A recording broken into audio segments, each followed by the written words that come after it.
Nous sommes avec Jérémy Leroy, chef du centre d'incendie et de secours de Pont-Audemer. C'est ça. C'est ça. Je ne me suis pas trompée, chef. Non, c'est exact. Chef, expliquez-nous, pompier, c'est une vocation, c'est un rêve pour beaucoup, mais qu'on peut réaliser très jeune. Alors effectivement, Mélinda, on peut réaliser ce rêve et cette vocation très jeune, dès l'âge de 13 ans, Wow. en devenant jeune sapeur-pompier et en intégrant une des sections qui est proposée à proximité du domicile du jeune qui est intéressé. Donc, à titre d'exemple, dans le département de l'Eure, nous avons 25 sections qui quadrillent en fait le territoire et vers lequel les jeunes peuvent s'orienter pour devenir jeunes sapeurs-pompiers. C'est sympa, dites donc. C'est une formation qui existe sur plusieurs années. Comment ça se passe? Alors effectivement, nous, on accueille les jeunes dès 13 ans. Hein. On emmène sur un cursus de 4 années. Et donc la formation est organisée autour de 4 cycles. On ne les lâche pas comme ça. Non, tout à fait. Donc c'est vraiment une progression pédagogique autour de ces 4 cycles. Donc selon les sections, ce sont des séquences qui sont organisées soit le mercredi après-midi, soit le samedi après-midi. Donc au programme, donc, nous avons effectivement des enseignements théoriques, des exercices pratiques, mais aussi des séances d'activité physique et sportive. Très bien. Quel est le contenu de la formation, jeune sapeur-pompier? Alors, comme effectivement, comme ce que je viens d'expliquer, donc c'est vraiment organisé autour de différentes thématiques, hein, que ce soit de l'incendie, du secours à personne, des opérations diverses.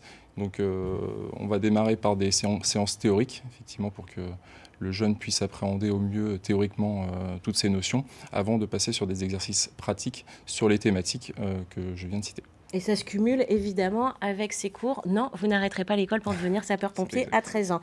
Emmanuel, tu avais une question? Oui, si jamais on n'est plus tout à fait jeune, enfin on a quelques années, on a dépassé le statut de jeune depuis quelques années, mais qu'on a toujours rêvé de devenir pompier volontaire, est-ce qu'on peut le devenir à n'importe quel âge? Alors effectivement, donc, nos jeunes sapeurs-pompiers, on les recrute à l'âge de 13 ans, mais à partir de 17 ans, il est possible de devenir sapeur-pompier volontaire. D'ailleurs, nous recherchons des sapeurs-pompiers volontaires, donc c'est pour ça que je profite en fait d'avoir la parole pour lancer cet appel à la candidature et au recrutement.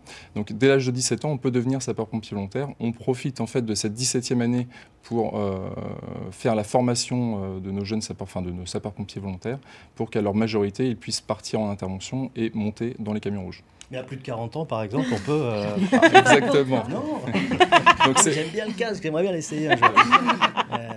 C'est pour l'uniforme. Donc 17 ans, effectivement, c'est l'âge minimal, mais on peut recruter jusqu'à 55 ans. Voilà, donc vraiment, et puis les gens d'une quarantaine d'années sont aussi des profils intéressants pour nous, puisque ce sont des gens qui sont très régulièrement installés sur un territoire. Donc pour nous, c'est gage aussi de stabilité dans l'engagement de sapeurs-pompiers volontaires. On a besoin de vous, et si vous hésitez encore à vous lancer dans l'aventure de sapeur-pompier, regardez. Ils sont 200 000 en France. Des gens ordinaires, qui ensemble réalisent des choses extraordinaires.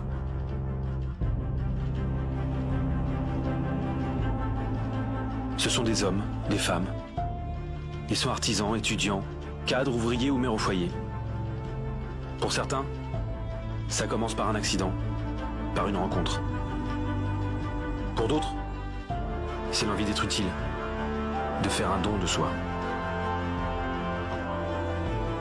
Parce que tôt ou tard, on a tous besoin d'aide. Sapeurs-pompiers volontaires, vous avez besoin d'eux, ils ont besoin de vous. L'activité de sapeur-pompier volontaire est un engagement citoyen compatible avec une vie de famille, une activité professionnelle ou scolaire. Vous avez entre 16 et 55 ans. Alors pourquoi attendre? Waouh, j'en ai des frissons. Bon alors, on est convaincus là. Comment on fait pour devenir sapeur-pompier volontaire? Donc, alors pour les candidats et candidates intéressés, puisque... Adeline, tu as tes chances. Donc effectivement, c'est un engagement citoyen qui est ouvert aux femmes et aux hommes. Hein. Dans l'Eure, c'est un sapeur-pompier sur 5 est une femme. Donc voilà, ce n'est pas une activité réservée aux hommes.